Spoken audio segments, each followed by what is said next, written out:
먼저 구약 본문 출애굽기 20장 1절 이하의 말씀은 십계명입니다. 십계명은 하나님을 향한 신앙 규정이자 사람과 사람 사이의 생활 규정이지요.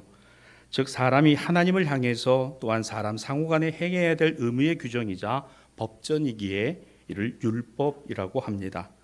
여기에는 너는 해야 한다 또는 너는 하지 말아야 한다는 분명한 의무 규정으로 어떤 조건도 붙어 있지 않은 그야말로 하나님의 명령 그 자체입니다.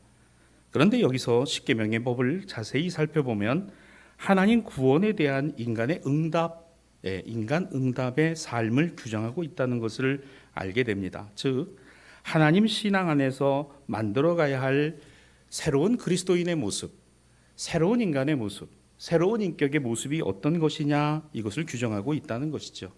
바른 인생의 길은 신앙 안에서 시작된다고 성경은 말씀합니다. 신앙 안에서 하나님을 향하여 그리고 사람과 사람 사이에 관계가 만들어지고 빚어져 가는 것이죠. 성경은 이것을 이렇게 요약합니다. 하나님 사랑과 이웃 사랑. 그렇죠? 하나님 사랑과 이웃 사랑이다. 자, 이 신앙과 믿음의 출발이 구약 본문에서는 이렇게 규정되어 있습니다. 자, 오늘 본문을 놓고 보면 우리가 알 수 있는 출애굽기 20장 2절과 3절에 보면 나는 내 하나님 여호와이니라 너는 나 외에 다른 신을 내게 두지 말라. 나는 내 하나님 여호와다. 한번 따라합시다. 나는 너의 하나님 여호와니라 내 앞에 다른 신을 두지 말지니라. 이거예요. 이게 가장 중요해요. 나는 너의 하나님 여호와이니라. 그러므로 너 앞에 다른 하나님, 다른 신을 두지 말지니라. 이게 우리 신앙의 출발입니다. 이 신앙의 출발이 신앙의 삶의 규정이 되어 있다는 거죠. 우리 하나님이 여호와 하나님이 내 하나님이시다. 내 앞에 다른 신은 없다. 다른 하나님은 없다. 이것을 하나님 경외라고 합니다. 인간이 모든 어려움을 이겨내고 소망을 갖게 되는 것, 하나님을 의지하고 사람을 사랑하고 하나님 사랑이 나에게 임한 것처럼 모든 이들에게 이와 같은 사랑이 이어질 수 있도록 하는 것. 이거 모든 걸 통치기 위해서 신앙생활이라고 하는 거죠.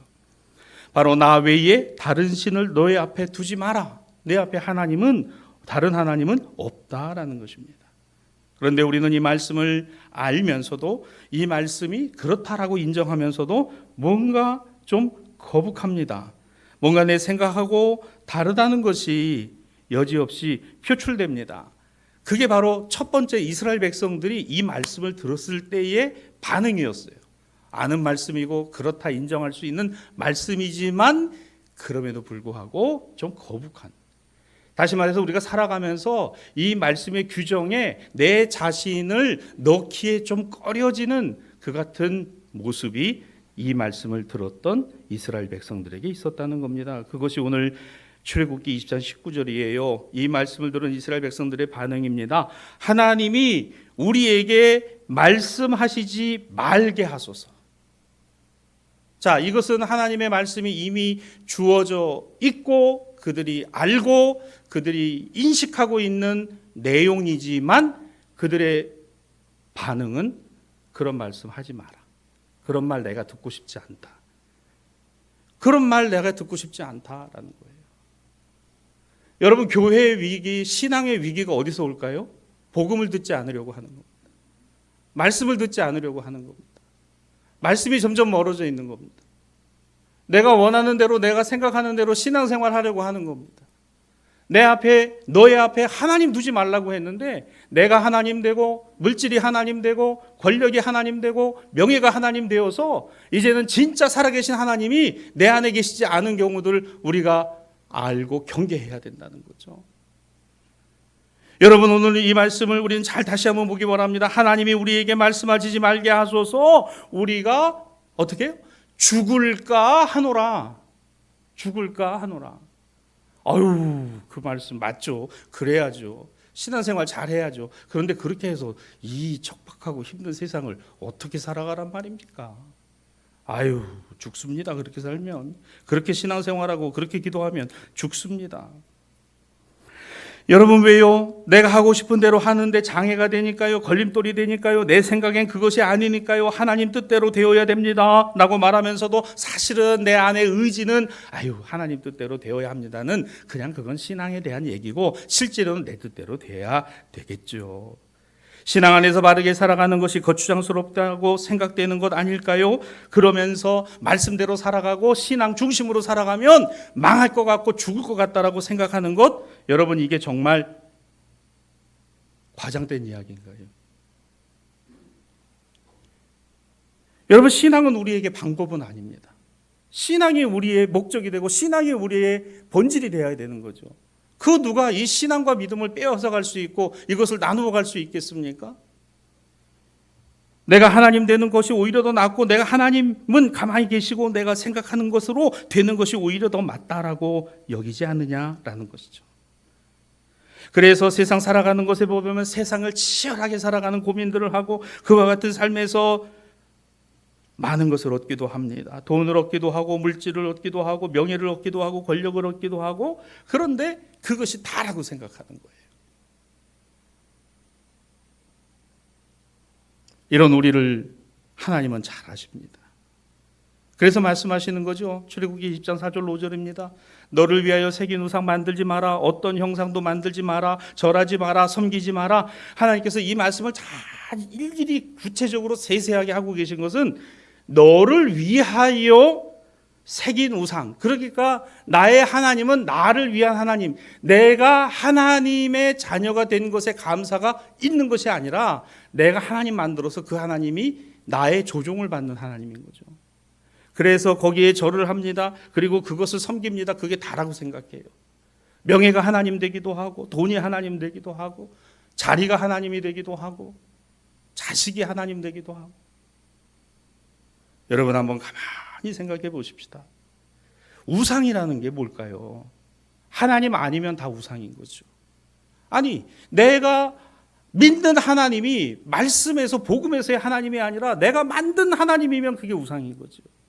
내 뜻대로, 내 마음대로, 내 생각대로 내가 나를 위하여 만들어가는 것, 무엇인가를 만들어가는 것, 그거 하지 마라. 성경이 오늘 말씀하지 않습니까?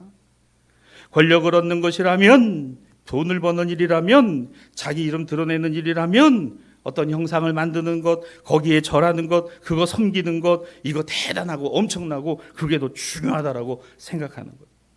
그러나 그것이 아니다라는 것입니다.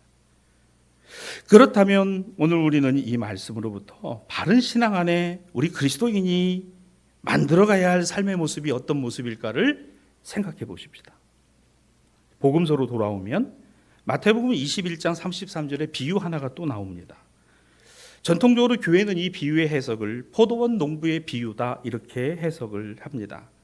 마태복음 21장 33절에 한 집 주인이 포도원을 만들어 산 울타리로 두르고 거기에 즙자는 틀을 만들고 망대를 짓고 농부들에게 세로 주고 타국에 갔다라는 것으로 시작돼요.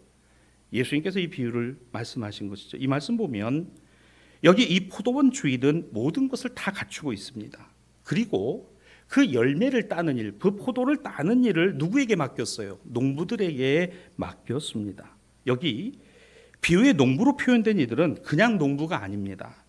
자신의 자율적인 권한과 책임으로 이 포도원을 운영하고 그리고 포도원 주인에게는 세를 갖다가 바치는 사람들, 그들이 바로 오늘 예수님 비유의 농부들이죠. 다시 본문의 내용으로 오면 시간이 얼마나 지났습니다. 이제 열매를 거둘 때가 되었어요. 포도원 주인은 그래서 그 일한 농부들이 소출을 하고 그 수확을 이제 가져오기 위해서 당신의 종들을 보냈습니다. 그런데 희한한 거는 이 일한 농부들이요, 마음이 변해버렸어요. 자신들은 그 일을 하고 그 주인에게 정당한 세를 갖다가 주는 거, 그리고 그것을 해야 될 의무가 있는데 어느 틈엔가 자기 거라고 생각하는 겁니다. 주인이 보낸 종들을 때립니다. 죽입니다. 돌로 쳐서 내쫓아 버렸습니다. 그 저항이 점점 더 거세졌습니다. 도대체 주인의 것을 내어주려고 하지 않습니다. 급기야 포도원 주인은 자신의 아들을 보내봅니다. 이렇게 생각한 것이죠. 마태복음 21장 37절입니다. 그래도 저들이 내 아들은 그렇게 하지 않을 것이다. 적어도 내 아들만큼, 이 포도원 주인을 인정한다면 이 아들만큼은 모욕을 하고 돌로 내치고 죽이는 그런 끔찍한 일은 하지 않을 것이다. 하지만 상황은 주인의 생각대로 되지 않았습니다. 이 악한 농부들은요, 더 정확히 말하자면 포도원 주인의 아들이 물려받게 될 유산과 포도원을 통째로 자기들이 가질 수 있다라고 생각하고 눈이 멀어버린 것이고, 그래서 어떻게 했어요? 이 주인의 아들까지도 죽였느니라. 이게 예수님의 비유입니다. 이스라엘의 전쟁이 일어났습니다. 엊그제 외신으로 타고 들어온 소식을 지금 우리가 실시간으로 보고 있는데, 4차에 걸친 중동 전쟁 이후에 중동의 평화를 갖다가 건설하고 하는, 그런데 사실은 이 중동 평화의 문제가 국제적으로 참 얽혀 있고 꼬여 있는 것이 사실이잖아요. 영국이나 미국이나 이러한 나라들이 그 당시에 1947년과 48년에 이스라엘에 팔레스타인 사람들과 이스라엘을 공존시킨, 그 땅에 공존시킨 것이 결국은 이 불화의 시작이 되었고, 이것 때문에 현재까지 이 문제가 풀리지 않는 것입니다. 차라리 그와 같은 것에 다른 대안을 모색했으면 어땠을까? 그러나 이 상황에서 이제는 휴전이 아니라 평화체제로 나아가야 되는데, 이 평화체제라는 것이 만들어지기가 이렇게 어렵다는 거예요. 지지난 해인가 이스라엘과 이집트가, 옛날에 애굽이죠, 애굽과 유대인들이 서로 손을 잡고 그래요, 중동 평화의 로드맵을 만들었습니다. 그래서 서로가 존중하고 인정하고 팔레스타인에 대한 어떤 문제까지도 지금 전향적으로 만들어가기로 했어요. 그런데 역시 이 문제의 촉발점은 바로 시온산, 다시 말하면 지금 예루살렘에 있습니다. 그 예루살렘의 이슬람 사원, 이 알 악사 사원이나 황금돔 사원이 있는 그 자리가 유대인들에게는 철천지, 철주의 한으로 남아있는 저곳이 바로 다윗과 솔로몬의 성전의 자리고, 저곳에 성전이 지어야 된다고 생각하는 거예요. 유대인 구역이 아니라 그 이슬람 구역이란 말이에요. 얼마나 많은 사람이 지금 죽어가고 있는지 모릅니다. 수천 발의 로켓가 날아다니고. 여러분, 이 문제가 왜 있을까? 여러분, 이 땅의 주인이 누구냐라는 거예요. 이 땅의 주인이 누구인가라는. 그러니까 이러한 평화의 로드맵을 만들어가는데 가장 중요한 게 양보와 타협이 없다는 거예요. 절대로 없다는 겁니다. 걱정되는 것은 1948년의 1차 중동전쟁, 그리고 이어 2차와 3차 1967년, 73년, 그리고 지금에 이르러서 2023년에 이르기까지 이 중동의 전쟁이 지금도 이어지고 계속되고 있다는 겁니다. 이스라엘은 양보하지 않을 겁니다. 팔레스타인은 물러나지 않을 겁니다. 절대로 그들은 나가면 지중해 바다에다 빠져 죽어야 돼요. 그러니까 이 땅의 문제를 놓고 그들이 해법을 만들어내지 못하는 현실이 돼요. 미국은 여기에 중재 역할을 하기보다 오늘 아침에 뉴스를 보니까 전폭적으로 이스라엘에 무기를 공급하겠다는 거예요. 이거 이렇게 되면 여러분, 아랍의 국가들도 결코 좌시하지 않을 겁니다. 특히 이란이 여기에 전폭적으로 지원을 팔레스타인에게 하겠다. 여러분, 이란은 핵무기를 갖고 있어요. 이스라엘도 핵을 갖고 있어요. 여러분, 이렇게 되면 미국의 역할이라는 게 차기 이 한반도도 사실은 불안한 거예요. 여러분, 미국은 2군데 이상에서 동시전을 수행할 능력이 안 됩니다. 지금 우크라이나 전쟁도 지금 참전을 전면적으로 하느냐 안 하느냐의 문제, 여기에다 중동 전쟁이 벌어지고 북동아시아에서 북한에 의한 위기가 촉발이 된다 그러면 참 이거는 걷잡을 수 없이 세계대전으로 나아갈 수도 있는 상황이 지금 불이 붙어 있다는 거죠. 지금 이런 시대를 살아가고 있습니다. 우리가 뉴스를 좀 더 세밀하게 살펴보고 봐야 될 이유가 여기에 있는 것이기도 하죠. 그런데 보세요. 미사일과 포탄이 군인들만 향합니까? 어린아이들과 민간인들이 얼마나 많이 죽어나가고 피를 흘리고 유대인과 이 아랍 사람들이 죽어나가야 돼요. 벌써 수천 명이죠. 여러분, 우리는 이런 시대를 살아가고 있어요. 오늘 예수님의 그 시대도 마찬가지였어요. 로마의 압제 안에서 이스라엘 백성들이 신음하고 고통하고 있는 그들에게 대제사장과 바리새인들은요, 독야청청하고 있어요. 우리만 아무렇지도 않으면 된다라고 생각하고 있는 그들에게, 야, 과연 그런 것이냐? 지금의 시대가 그러한 것이냐? 너희가 눈이 멀어서 이 하나님의 유산을 다 너희가 차지하려고 하는 것, 그것이 신앙이고 그것이 믿음이냐? 여러분, 우리는 예수님의 이 비유를 다시금 되짚어 보아야 될 이유입니다. 여러분, 이 비유를 누가 듣고 있어요? 바로 대제사장과 백성의 장로들, 바리새인들입니다. 33절 말씀의 서두에 보면 다른 한 비유를 들으라 이렇게 시작하죠. 바로 예루살렘 성전의 대제사장과 백성의 장로들, 그리고 뒤이어 나올 바리새인들입니다. 우리는 지난 주일 신앙의 위기가 어디서 오는가 하라는 말씀으로 함께 은혜를 나누었어요. 거기에 두 아들의 비유가 나오죠. 첫째 아들과 둘째 아들의 비유. 다음에 오늘 본문의 비유가 나왔습니다. 여러분, 이 정도 이야기하면 이게 누구를 향하여 이야기하고 있는지 맞아요. 45절입니다. 대제사장과 바리새인들이 예수님의 비유를 듣고 자기들을 가리켜 말씀하신 줄을 알았다라고 그랬어요. 사랑하는 대사의 신앙가족 여러분, 오늘을 살아가는 우리가 세상을 한탄하고 세상을 정죄할 것이 아니라 우리 신앙과 믿음을 다시금 되돌아보고 바로 보아야 할 이유가 여기 있습니다. 우리는 예수를 믿는 사람들, 하나님의 자녀라고 일컬음을 받는 사람들이기 때문에 그러합니다. 구약의 율법이 절대적인 어떤 문구로 절대화되어져 있는 것, 오늘 거기에서 우리의 삶과 신앙과 믿음은 전혀 다른 해석을 하고 있다는 것이죠. 그러기에 마태복음 21장 38절로 39절에 농부들이 그 아들을 보고 이에 잡아 내쫓아 죽였느니라. 즉 다시 말하면 내가 생각하고 원하는 신앙의 방향대로 가는 것이 맞다라고, 하나님이 그렇게 하신다라고. 여러분 생각해 보세요. 지금 이스라엘의 하나님 야훼 하나님, 오늘 이슬람의 하나님, 그들에게 알라입니다. 그들의 조상은 아브라함이, 이스라엘의 조상도 아브라함입니다. 그래서 이 중동 평화의 로드맵 중에 아브라함 협정이라는 게 맺어졌다 그러잖아요. 이 아브라함 협정은 애굽이나 시리아나 레바논이나 주변의 요르단이나 모든 국가들이 전부 아브라함의 후손과 자손이라고 하는 사실을 인정하고 유대인들도 역시 인정해서 이 땅에서 평화롭게 공존하자라는 로드맵이 만들어지고 있는 상황에 이번에 전쟁이 터지는 겁니다. 우리는 결코 한 하늘 아래 같이 살아갈 수 없다라는 거예요. 어느 한쪽이 끝나야 되는 거죠. 어느 한쪽이 멸절을 해야 되는 거죠. 이스라엘 가보신 분들 알겠습니다만은 가자 지구는요 들어가지도 못합니다. 관광객 절대로 들어갈 수 없는 지역이에요. 오른쪽에 있는 요르단강 웨스트뱅크 지역은 들어갑니다. 여리고를 포함해서 헤브론 이 지역들은 팔레스타인 지역입니다. 그래도 온건파가 잡고 있어요. 그런데 이 가자 지구는 하마스를 비롯한 강경파들이 있기 때문에 이스라엘이 아예 8m짜리 장벽을 수백 킬로 해서 연결해 놓고 그거 못 넘어가고 못 나오게 해서, 그래서 바다 밖에 왼쪽은 지중해 바다입니다. 그래서 그 통로를 통해서 겨우 이 건문에서 왔다 갔다. 그러니까 완전히 세계에서 가장 큰 감옥이 바로 이 가자지구라는 거예요. 그런데 보세요. 그렇게 해놔도 수천 발 수만 발의 로켓을 어떻게 도대체 갖고 있었느냐. 지금 이스라엘이 완전히 뒤통수를 맞은 거예요. 완제품으로 못 들어갔겠죠. 전부 부품 분해해가지고 밀수를 통해서 땅굴을 통해서 전부 들어가가지고 조립을 해서 여러분 하루 동안에 3,000발을 로켓들을 쐈다는 거, 이스라엘이 지금 완전히 멘붕이 왔습니다. 이게 도대체 어떻게 들어갔느냐. 공존하지 않겠다는 거예요. 함께 살아가지 않겠다는 겁니다.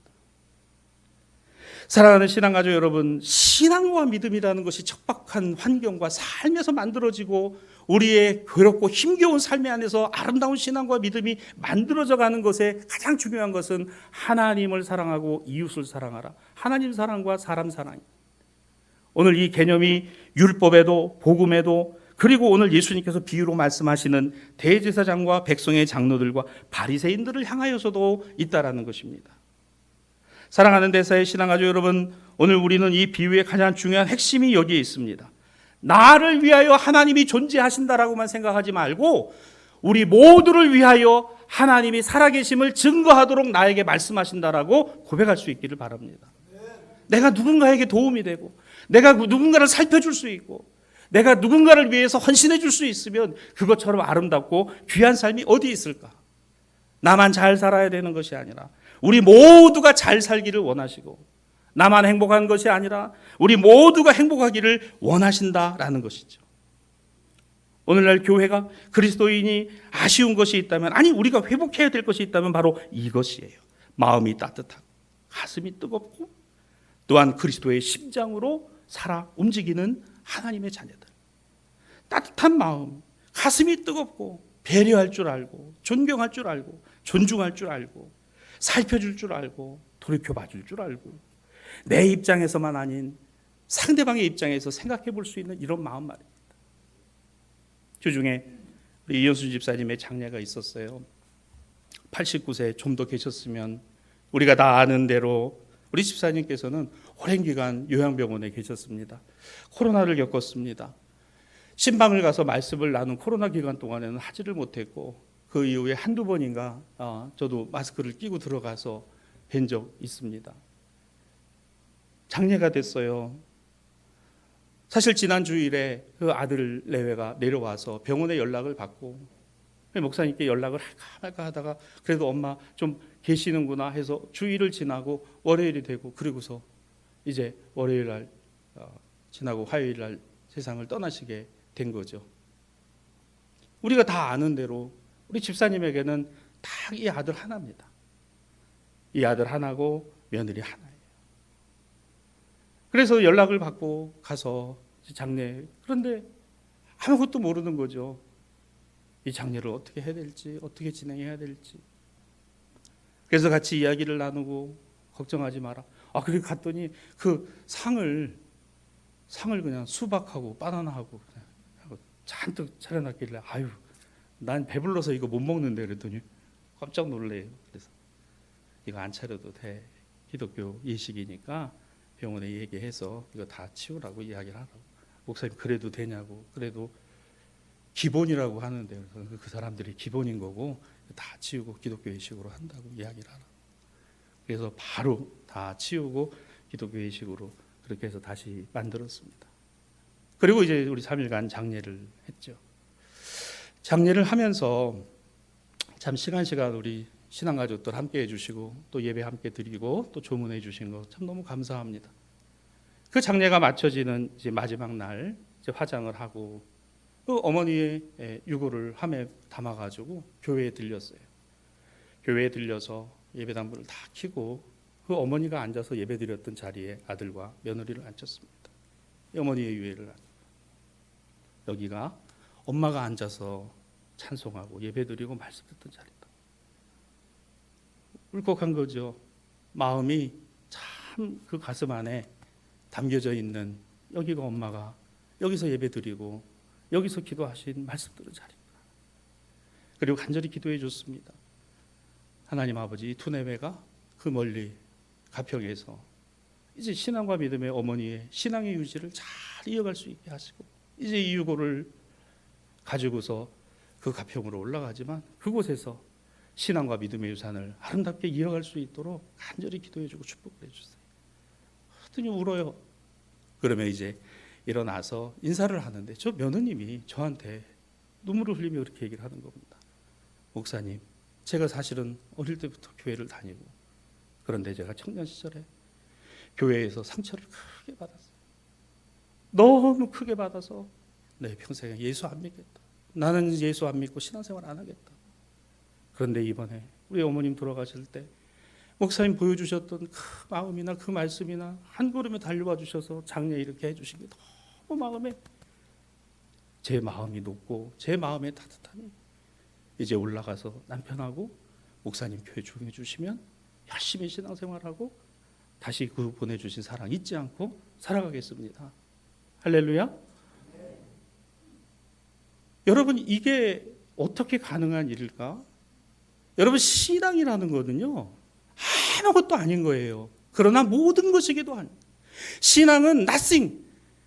이게 하나님이다. 저게 하나님이다. 이거 믿고 살아야 된다. 돈 믿고 살아야 된다. 권력 믿고 살아야 된다. 명예 믿고 살아야 된다. nothing.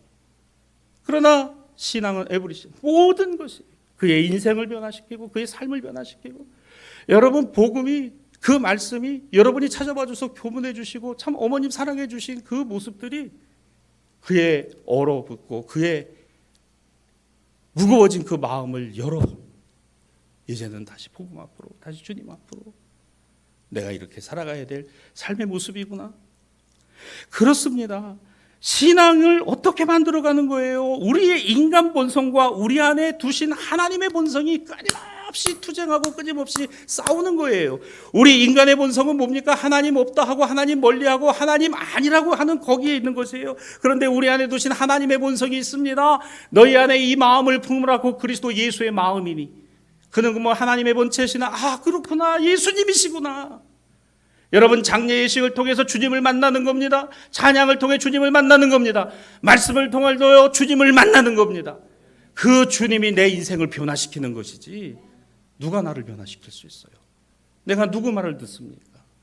자식이라고 부모 말을 다 듣나요? 남편이라고 아내 말을 다 듣습니까? 아내라고 남편 말 다 듣고 사나요? 죄송합니다. 우리 교인들이라고 목사 말 다 듣고 살아갑니까? 아니에요. 그건 착각입니다. 우리가 들어야 될 것은 주님의 말씀이요. 우리를 변화시키는 능력도 주님의 능력이요. 우리의 인생의 변화는 주님으로부터 온다는 사실입니다. 이것이 바로 신앙 안에서 만들어져가는 삶이라는 거예요.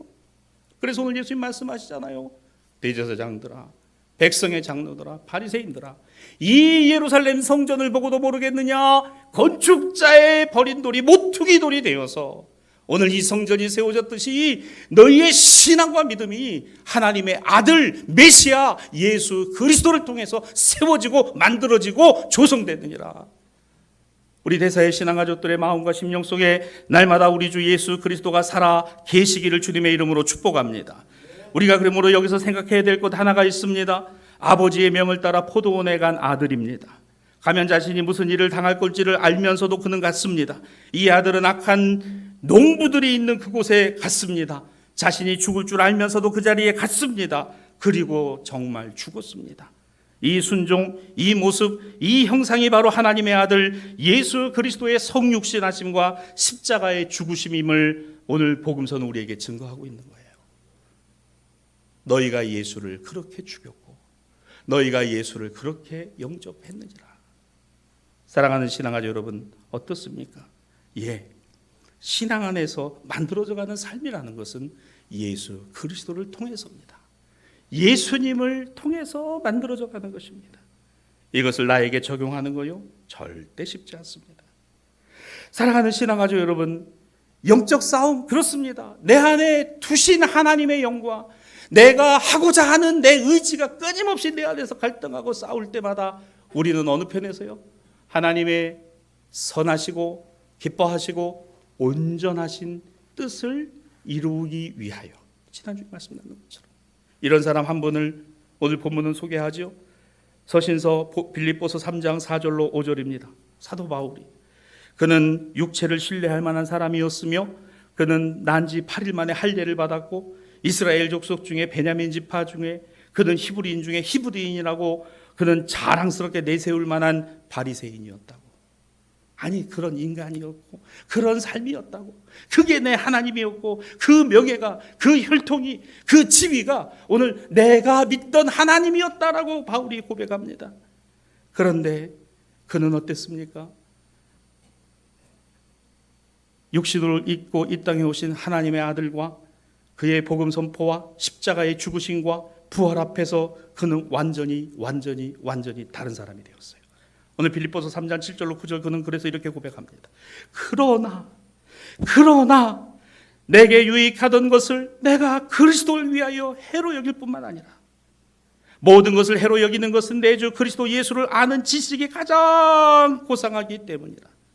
내가 그를 위하여 모든 것을 잃어버리고 배설물로 여기는 그리스도를 얻고 그 안에서 발견되려 함이니 내가 가진 의는 율법에서 난 것이 아니요 오직 그리스도를 믿음으로 말미암은 것이니 이 믿음이 하나님께로부터 난 의라. 아멘. 바울은 이렇게 안 해도 살아갈 수 있는 사람이었어. 바울은 이 선택을 함으로 그의 삶이 너무나 힘들었어도 그 안에 하나님이 주신 은혜와 기쁨이, 그래서 그는 늘 감사가 충만했다. 여러분, 감사를 할 수 있는 동의는 은혜의 고백입니다. 은혜의 고백이 감사합니다. 오늘 이 은혜가 무슨 은혜일까요? 더 정확히 말하면 사도 바울은 자신에게 알게 모르게 들어와 만들어지고 형성되고 세워져 갔던 고집과 열정이 오히려 그리스도의 생명을 해치는 배설물과 같이 여겨졌다라는 겁니다. 여러분, 교회가 뭐가 중요할까요? 어떤 것이 중요할까요? 나에게 나만이가 아니라 나를 통해서, 나를 인하여서 우리 모두가, 사도 바울은 그러기에 이렇게 고백합니다.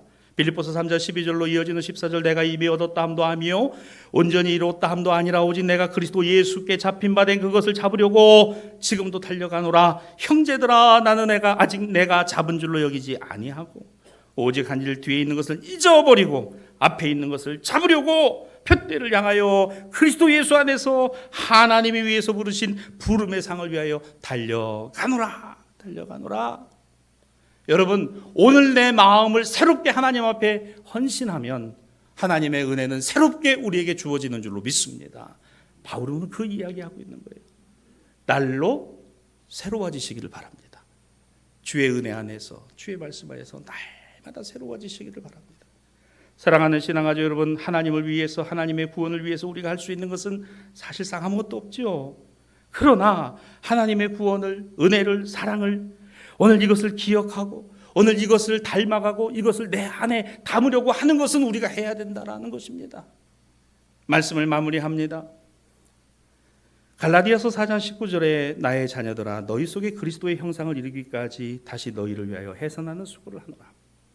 바울이 갈라디아 여러 교회들에게 자신의 신앙과 믿음을 고백하면서 내가 너희에게 복음을 전하고 이 말씀을 전하는 이유는 한 가지다. 너희 속에 뭐예요? 그리스도의 형상을 이루기까지, 주님의 형상을, 주님의 모습을 이루기까지. 이것을 어떻게 이룹니까? 고린도전서 15장 31절입니다. 내가 그리스도 예수 우리 주 안에서 가진 것이 있으니 나는 날마다 죽노라. 나는 날마다 죽노라. 이 자기 자신이죠.